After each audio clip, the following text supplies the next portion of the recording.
Il y a une recette que ça fait pas mal de temps que je n'ai pas faite et ça m'a pris comme ça, j'avais envie de me replonger dedans. Donc je me suis dit que ce serait une bonne occasion de faire une deuxième vidéo type vlog sur la chaîne. On va faire les étapes ensemble. Comme ça, vous allez découvrir au fur et à mesure ce que je fais et comment je m'organise. Et puis on verra aussi en temps réel le résultat que je vais obtenir. Déjà, ça va se passer en deux temps puisqu'on aura une partie biga et puis ensuite la pâte finale. Donc là, j'ai préparé ce qu'il fallait pour la biga, de la levure, la farine, enfin là c'est de la semoule de blé dur et de l'eau. Pourquoi de la semoule de blé dur? Parce que dans la recette, il y a 30% de cette farine et je me suis dit donc que je pourrais directement l'intégrer à la biga puisque cette biga sera à 30% du total de la farine. Il me semble que j'ai déjà fait une vidéo sur la chaîne en utilisant la biga, mais on va revoir ça quand même rapidement, les principes. Donc on commence par verser l'eau dans un récipient, si possible pas trop petit. Ensuite on va dissoudre la levure dans l'eau, donc là on a 1% de la levure par rapport à la quantité de farine, 140 g de farine, 1,4 g de levure. Et dès que c'est fait, on verse toute la semoule en une fois. Mélanger les deux ensemble. Là, je vais terminer à la main pour bien aller chercher en dessous, parce qu'on a de la farine sèche en dessous, donc ça faut pas l'oublier. Faut redistribuer par-dessus. Voilà, c'est fait, c'est vraiment pas très long au final. Ce qui est important, c'est la température de fermentation et le temps de fermentation. Et ce qui est bien en hiver, c'est qu'en général, il y a forcément au moins une pièce de votre maison qui est à 18-19 degrés, maximum 20. Dans ce cas-là, c'est parfait pour laisser la biga fermenter de 16 à 18 heures à cette température-là. Moi, c'est ce que je vais faire. On serait en été, j'aurais procédé autrement, j'aurais probablement mis au frigo. C'est plus simple à gérer. Mais là, on va tout simplement couvrir et je vais mettre ça donc à la bonne température jusqu'à demain matin où on pourra continuer la recette. On va essayer un jeu ensemble. Je vous propose de mettre le nom de la recette que vous pensez que je suis en train de faire, sans tricher bien sûr, dans les commentaires et on verra qui avait le compas dans l'œil. Et la biga est prête. Alors ça n'aura pas un aspect vraiment différent du jour d'avant puisque justement le but c'est pas que ça prenne du volume. Donc il n'y a rien de spécial à noter sauf au niveau olfactif, ça vous pouvez pas l'avoir. Ça a vraiment une odeur très spécifique et plutôt agréable. Donc là dans le bol du robot on va verser déjà toute la biga.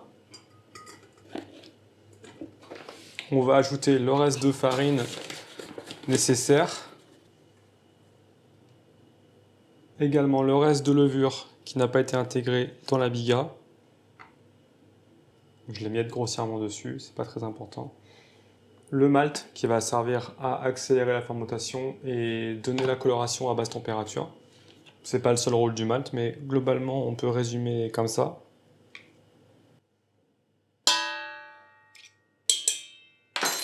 On a aussi préparé le sel qu'on intégrera un peu plus tard. Pour l'instant, on va faire couler l'eau.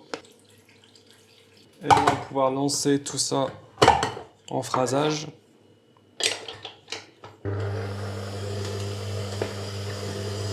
J'en profite pour arrêter et vous montrer à quel point la feuille est plus efficace pour réaliser le mélange initial par rapport au crochet. Le crochet, lui, sera mieux dans un second temps pour finir les tirages de la pâte. Mais au début, je vous conseille d'utiliser la feuille pour vraiment réaliser un mélange rapide et correct des ingrédients.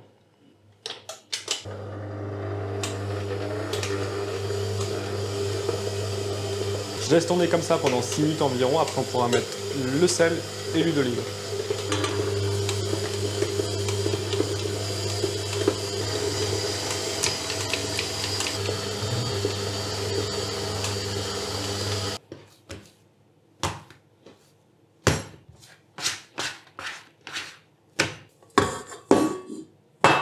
Je couvre la pâte et on fera le détaillage des pâtons ensuite.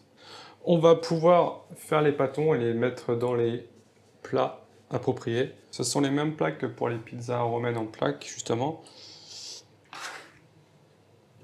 Et on le dépose dans le plat. En général, ce que je fais, c'est que je le retourne une fois pour le huiler un peu partout. Comme ça ne colle pas après.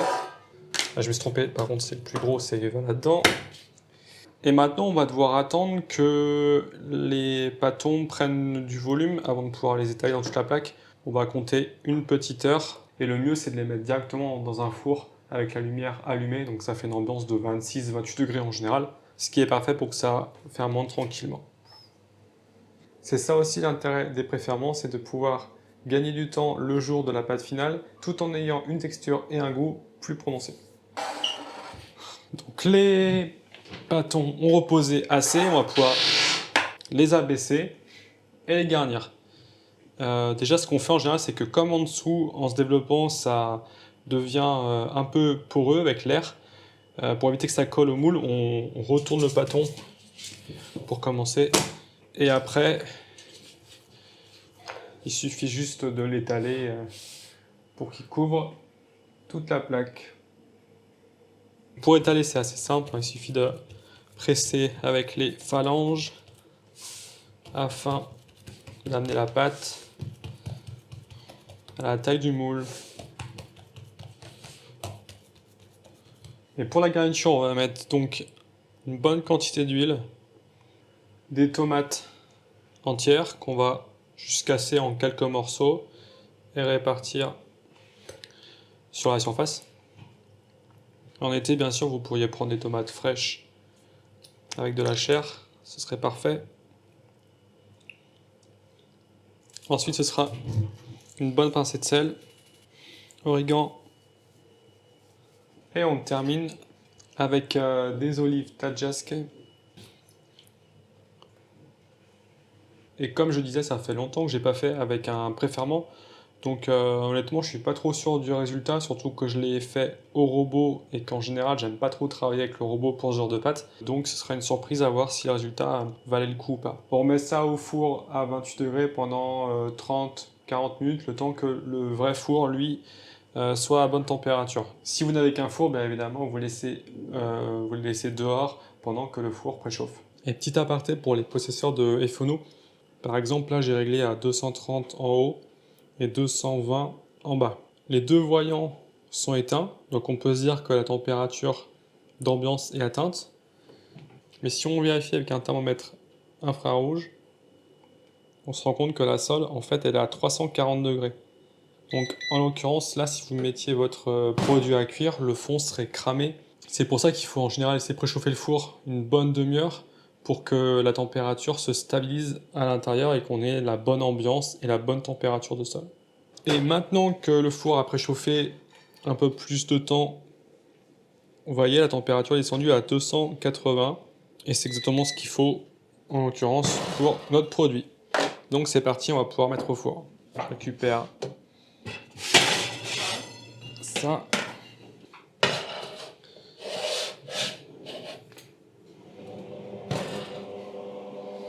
Et c'est parti pour 12 minutes.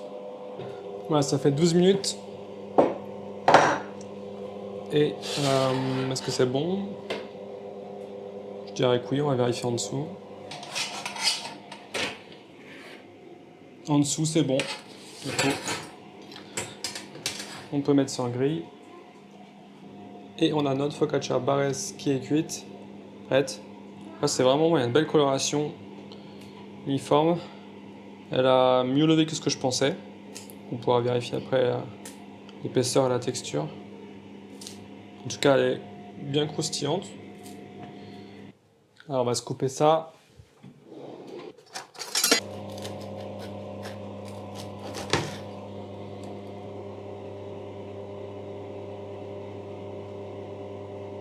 Alors c'est pas mal, mais c'est pas exactement ce que moi j'attendais. Ma crainte sur le pétrissage au robot qui s'est pas passé aussi bien que quand je le fais à la main.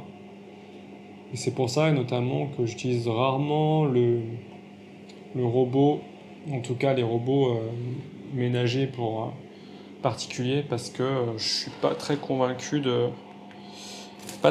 leur efficacité en général. Enfin, en tout cas, je suis sûr que ça va être bon et on va se faire ça au repas de ce midi avec une petite salade.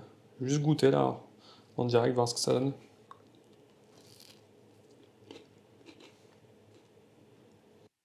Voilà qui conclut la vidéo. Merci d'avoir pris le temps de la regarder et on se retrouve bientôt pour du contenu un peu plus conventionnel. D'ici là, portez-vous bien. Ciao!